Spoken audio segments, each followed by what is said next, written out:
Ang pag-ibig ay parang sikat ng araw. Hindi lahat nasisinagan. At kapag dumating sa iyo ang pagkakataon, huwag mo nang pakakawalan. Sa bawat pasakit, lungkot umuusbong.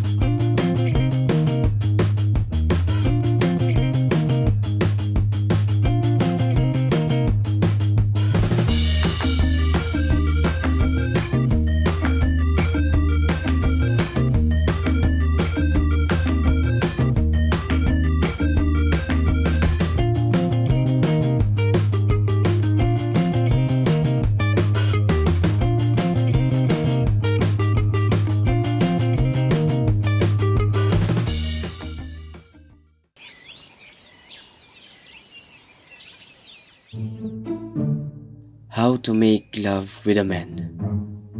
Grabe naman tong libro na to. Pero makakatulong. Para kung makilala ko na siya, alam ko na ang gagawin ko.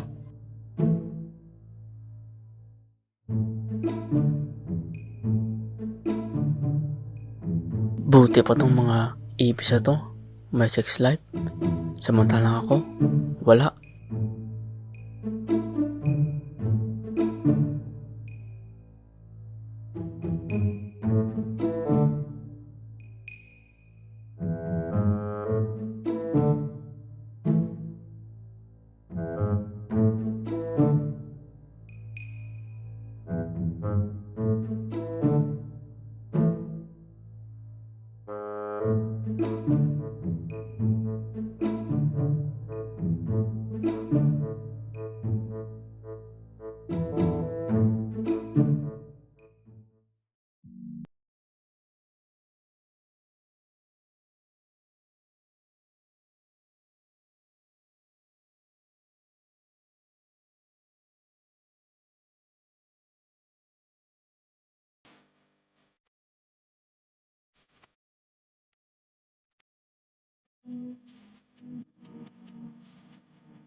Hoy, Russell! Ang aga-aga, kung ano-ano naman ginagawa mo dyan. Kung ano-ano naman ini-imagine mo. Tumiya! Kahit kailan talaga istorbo kayo, no? Tsaka anong ginagawa mo dito? Hindi ka man lang kumatok bago pumasok. So gusto mo ako pa ang pumatok? Kung toktokan kaya kita dyan. Kanina pa ako chat ng chat sa'yo, tawag ng tawag sa'yo, hindi ka man lang mag-reply. Samantalang andito ka lang kung ano-anong iniisip mo.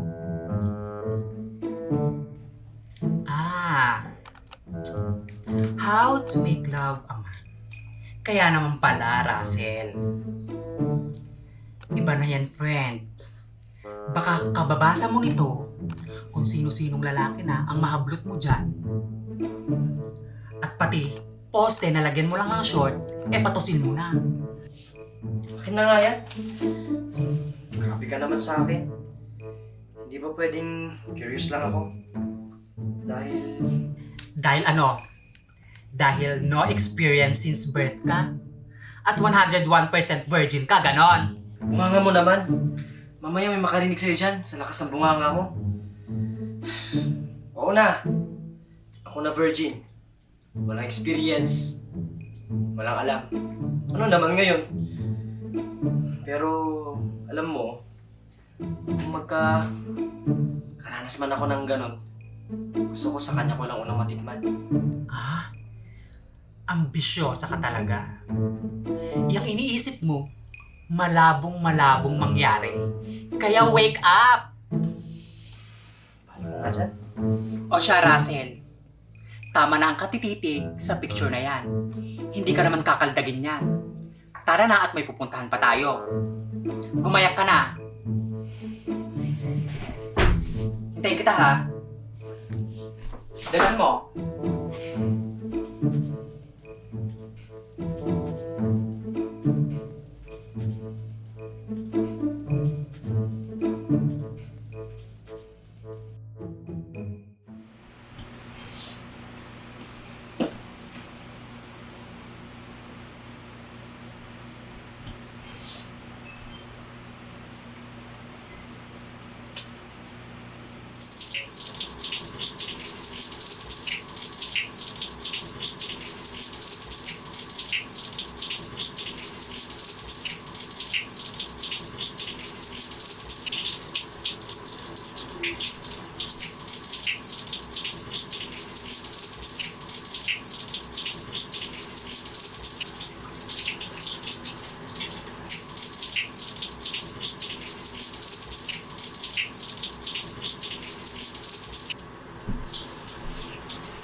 Ano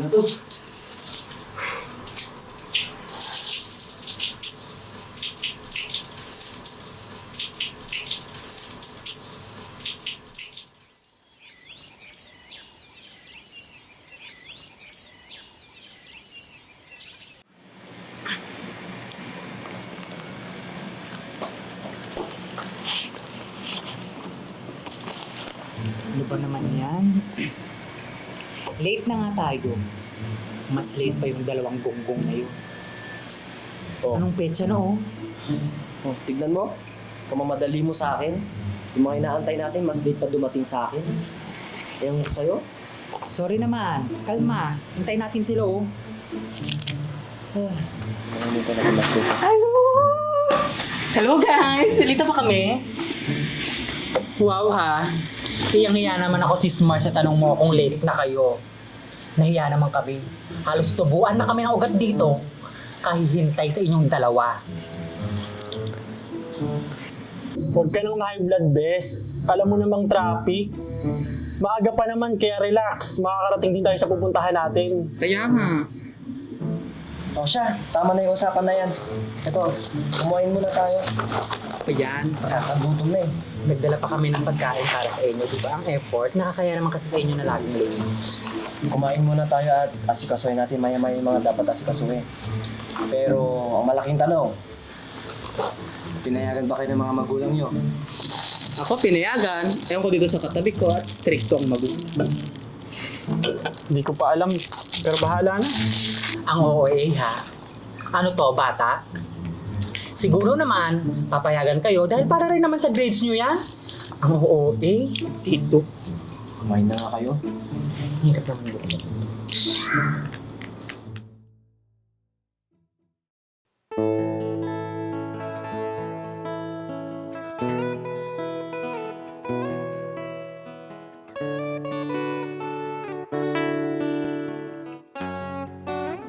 Talagang malakas tama mo sa laking yun, no?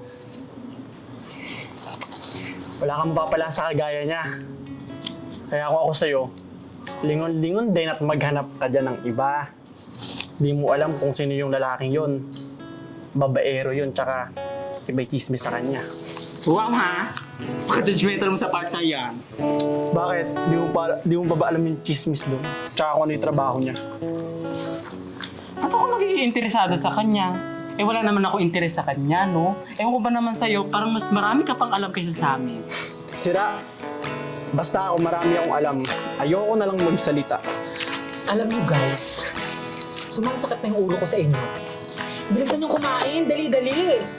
Buhay ng may buhay pinakikialaman niyo. Pinag-uusapan niyo. Ano ba yan?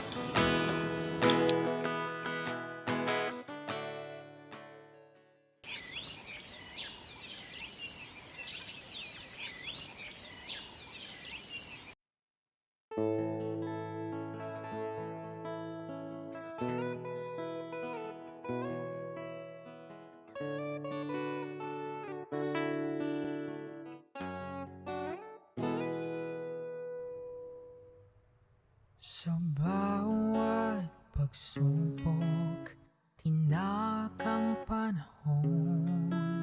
Sa bawat pasakit, lungkot umuuspong. Tila bagyo ang lakas nito. Excuse me, yung panyo ko. Baka pwede pakibigay na sa akin.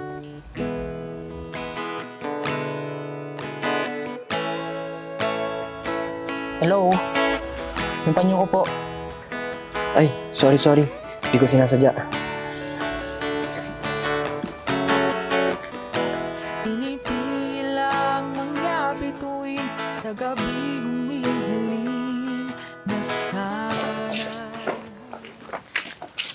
Hoy, nandito ka lang pala. Tara na, umuwi at kanina ka pa namin hinihintay. Antok na kami oh. Kaya nga, hindi pa eh. Magagabi na oh. Tara na.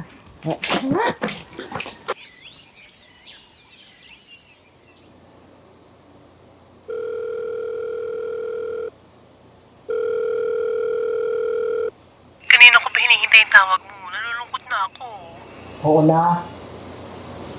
Alam ko namang ako lang nakakaalis ng lungkot mo. Basta ba, mas mataas ang makukuha ko mamaya. Alam mo naman, nagtaas ang presyo ng gasolina. Kaya malamang, magtataas na rin kami.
Nice. Maganda ka ba naman palagi eh? Hindi mas gagalingan.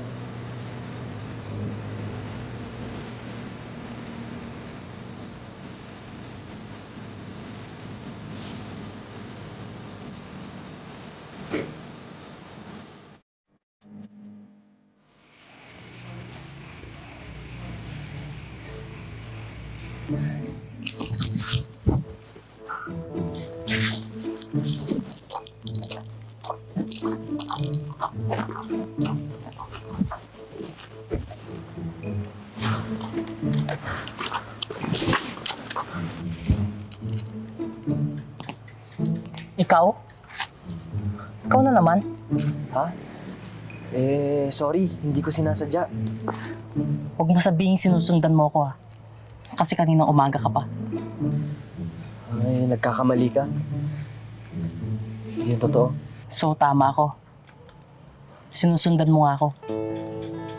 Stalker ka, no? Sabihin mo. Ano bang kailangan mo? Ha? Hindi kita sinusundan. Tsaka, hindi ko naman kasalanan na nagkabungguan tayo. Sanay na ako sa mga ganyan. Mga ganyang litanya at galawan. Kunwari, hindi ka kilala. Pero sinusundan ka dahil may balak ka. Pasensya ka na pero wala akong alam sa mga sinasabi mo. Wala akong balak sa'yo. Kanina ka pa eh.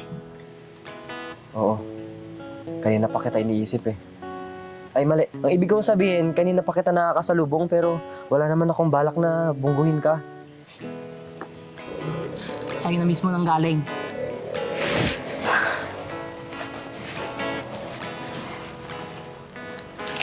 Oh. Eto. Kung sakaling magbagong isip mo, dyan mo ako kontakin. At baka may bigay ko kung ano yung kailangan mo sa akin. Huwag ka nang mahiya. Alam ko naman yung mga ganyang klase ng titig at eksena. Tawagan mo ako. Malay mo, pagustuhan mo. Para di mo na ako sinusundan.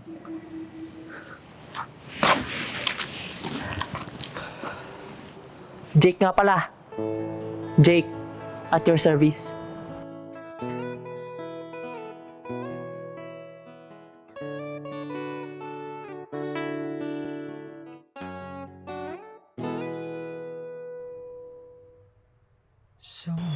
Ano?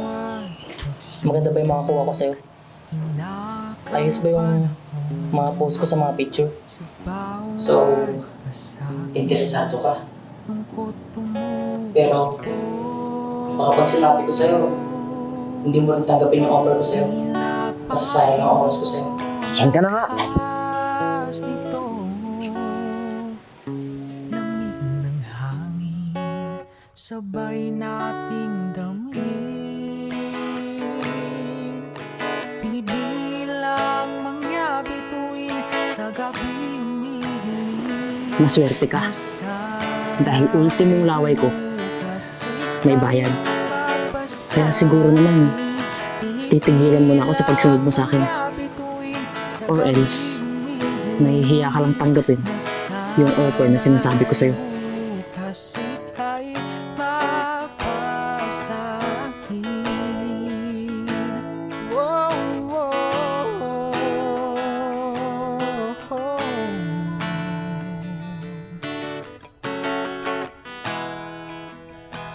pagmamahal sa'yo, tila nabuo sa bawat tingin. Mundo'y sumisikip, umagalang takbo, tibok ng puso ko.